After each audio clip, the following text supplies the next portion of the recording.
pa lang. Ayan. 18 months simula nagkakilala. Nagkakilala? O, tama. Ayun, no? Oo, 18 months na nagkakilala. Ulitin mo. Relasyon na, ay, 18 months na Nagkakilala. nagkakilala. Hanggang ngayon. Hello mga sangkay, mga kalingap. Welcome back to my channel. Ito po muli ang yung sangkay na si Sangkay Londs muling nagbabalik.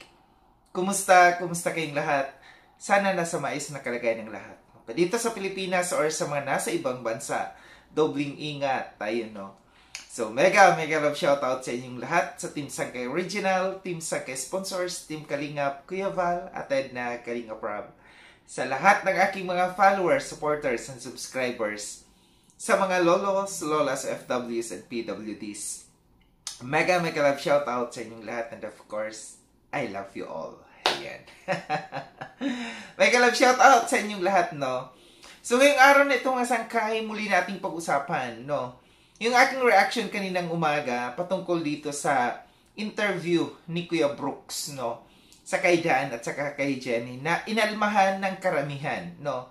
So, mayroong portion doon, no? Sa mga comments, no? Doon sa comment section, doon sa aking upload na babasa ko, more on doon sa isang interview, doon sa isang portion doon sa interview ni Kuya Brooks na inalmahan nila.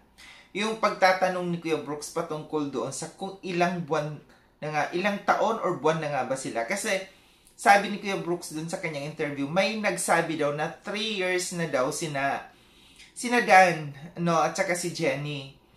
Hindi ko alam kung saan galing kay Kuya Brooks yun na sinasabing 3 years. Kasi, kung sasabihin natin 3 years na sila, paano yung relasyon ni na Dan noon at saka yung kapatid ni Jack, no? So ngayon, may mga umalma, no, doon sa comment section, paano yung dating karelasyon ni Dan, no? Kung 3 years na sila ni Jenny. And sinabi naman to ni Jenny, no, na sila hindi 3 years kundi 18 months. So itong portion na ito dito inalmahan ng maraming viewers. Pakinggan natin, no? Pakinggan muna natin para meron tayong reference. Totoo ba na kayo ni Dan 10 taon na daw? Hindi. Ayun. No, hindi ha. Yan, hindi.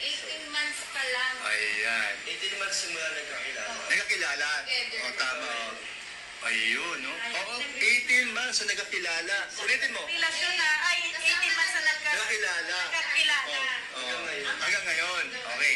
Pero yung relasyon, hindi nila alam kung kailan. Kasi may makalimutan mo talaga yun. Hindi naman sila mga binata baga.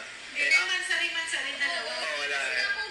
Wala sila. Ganto tayo pa. Ganto ka. Baga, hindi kami nakafocus dun yung sa date na kailan kami ganun. Wala. Basta tuloy-tuloy lang hanggang sa yun na nga na napag-usapan namin na ready na kami sa isa't isa. Okay. So yun malinaw, no, na sinasabi ni Jenny mismo dito na hindi nila alam kung kailan sila naging sila, no? Kasi hanggat sa tumatagal daw yung panahon, parang nalalaman na lang nila, na-realize na lang nila na, pwede na tayong magsama. Sa totoo lang, no, mapapanood ninyo, si Rhea Olarte, dumepensa kaagad dito. Di ko alam kung bakit dumepensa kaagad dito si Rhea Olarte, no? Kasi, nung pagkasabi nila ni Jenny na sila 18 months, no, kaagad umeksena si Rhea Olarte. Di ko alam kung bakit, no? Naging sobrang defensive, no? Ang dating dito sa akin, defensive talaga si Rhea, no? Kasi siya yung sumagot kaagad na sinabi niya kaagad na 18 months mula nung nagkakilala. Ang sinundan yun ni Kalingap Dan. So dito, ang tanong ko dito, itong ganitong klaseng mga interview ni Kuya Brooks, nakakatulong ba? Nakakatulong ba ito para sa pag-move on ng lahat? No? Nakakatulong ba ito kay Kuya Brooks yung mga ganitong klaseng interview at ganitong mga klaseng tanong? Maaari hindi ito na-realize ni Kuya Brooks, no? Hindi niya na-realize na, baka sumablay na naman ako dito sa mga pagtatanong kong ito. Baka sa pag-i-interview ko dito kina Dan, kay Jenny, baka ako na naman ang mapasama dito. Hindi niya kasi naisip na pwedeng mapasama siya, pwedeng mapasama si Dan, pwedeng mapasama si Jenny. Kasi sa totoo lang, nasa ano pa yung emotions ng mga followers, hindi pa humuhupa. Hindi pa ganun kapag hupa yung sakit na kanilang nararamdaman. Dapat dito kay Kuya Brooks, maging maselan siya sa pagtatanong, sa pag-interview. Kasi dito umaray na naman yung marami, na nalaman nila na 18 months. So, nakapag-calculate ka agad yung mga tao. Ibig sabihin ba, after nung relationship ni Dan noon, nung kapatid ni Jack, nagkakilala siya, nakahanap siya kaagad ng kakilala. So, kasi yun yung 18 months na sinasabi nila.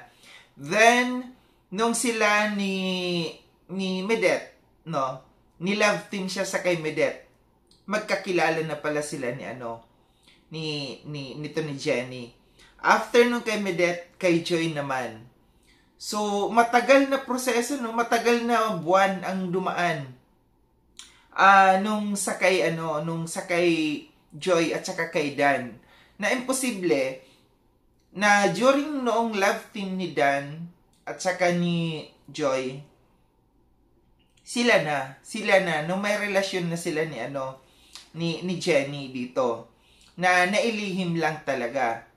And nung buntis na si Jenny, sila na talaga, love team pa sila ni Joy. Hanggat dito may sinabi siya na parang 3 or 4 months silang nagsasama. So, kailan lang ba sila ni Joy? Kailan lang ba nawala ang Dan Joy? 2 months? 2 months yata or more than 2 months. Kung 3 months or 4 months na silang nagsasama, doon pa lang, nung love team nila ni Joy, nagsasama na sila. Diba?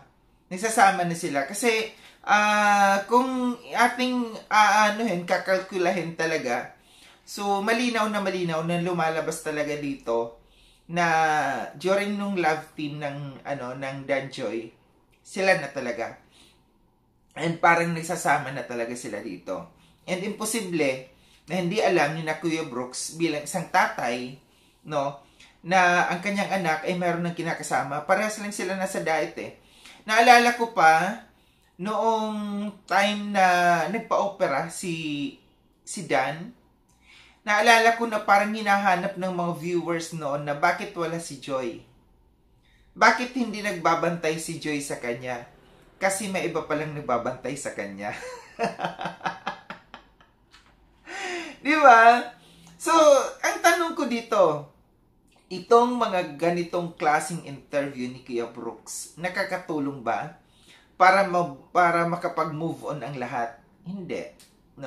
Kasi mas lalo lamang pinapasariwa yung sakit ng mga viewers, ng mga sponsors, na nasaktan sila, na pinaasa sila. Kasi ito yun Ito yung kinasasamaan ng loob nila yung pinaasa sila.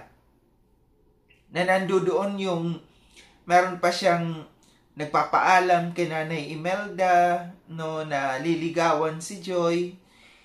Doon yung tumatak, yun yung tumatak sa mga tao, yung ganon, na naniwala sila. Sobra silang naniwala, lalo na yung mga sponsors na sobrang kinilig at naniwala naman na sige lang sila nagbigay. Hindi lamang sa love team, kundi pati doon sa Team Brooks. Yun yung mas masakit. Di ba? Kaya kung ako sa'yo, kay Kuya Brooks, kasi parang lumalabas talaga dito yung kasabihan na less talk, less mistake dapat, Kung ikaw, gusto mo nananahimik na yung buhay ni Kuya Brooks, nananahimik na yung Team Brooks, wala na masyadong issue. Ngayon muli binuksan muli ni Kuya Brooks. So, hindi mo masisisi yung mga tao, Hindi mo masisisi ang mga reactors kung bakit nag-iingay muli. Kung bakit nagkaroon ulit ng mga bashers dito kay Kuya Brooks. Kasi nga, siya rin mismo ang may kasalanan. Sa bibig din mismo niya kasi nanggagaling yung mga pagkakasala na nabubutasan siya ng mga reactors, ng mga viewers. Tandaan po natin ng mga viewers, matatalino yan. Yung mga panatiko na yan, matatalino yan, magagaling kaagad ang mga utak niyan mag-isip, no? Nakaka-catch up kaagad ang mga yan. So kung ako kay Kuya Brooks, no, maging maingat, no? Maging maingat, alam na niya kung ano yung weakness niya. Alam na niya kung anong kahinaan niya. Yung pagsasalita niya na hindi niya alam, hindi niya naiisip, na ito'y makakasama, no? Dapat talaga, kaya nga siguro, nandoon kaagad si Rhea Olarte, no? Sinalo kaagad ni Rhea Olarte yon. Kasi alam ni Rhea Olarte, no, na ito'y magiging issue. Yung pagsabi ng 18 months. Sana kung hindi na lang tinanong. Kasi may palpak talaga, no? Kaya masasabi talaga natin si Kuya Brooks na hari ng sablay. Maaari magalit na naman to si Kuya Brooks. Maaari magalit na naman ang Team Brooks nito. Huwag kayong magalit sa amin, no? Huwag kayong magalit sa aming mga reactors. Huwag kayong magalit sa mga viewers. Magalit kayo kay Kuya Brooks. Kung bakit niya kasi open, no? Bakit niya kasi ito na itanong? Nandiyon tuloy. Na sinagot naman, no? Kasi nagtanong, sinagot. Hindi nila alam na yung pagsagot na yon may makikitang butas doon. Kasi nga hindi pa nakaka-move on. Hindi pa nakaka-get over yung mga viewers sa pangyayari nung Danjoy. So dapat, no, kung gusto nyo talaga ng katahimikan, tahimik na muna, no? Yung mga interviews na yan sa kay Dan, hindi nakakatulong sa totoo lang, no? Mas lalo lamang napapasama si Dan, mas lalong napapasama si Jenny, mas lalong napapasama ang Team Brooks. So muli maraming salamat mga sangkay sa panonood. Sa mga hindi pa nakapag-subscribe kay Sangkay Lone, subscribe nyo na po ako. Click yung notification bell para updated kayo sa lahat ng mga videos na aking gagawin. Like and share itong video na ito mga sangkay. Kita-kits tayo ulit sa susunod na video na aking gagawin. Ingat kayo sa ang dako nung dumaki naroroon. Paalam ng mga sangkay mga kalinga, paalam.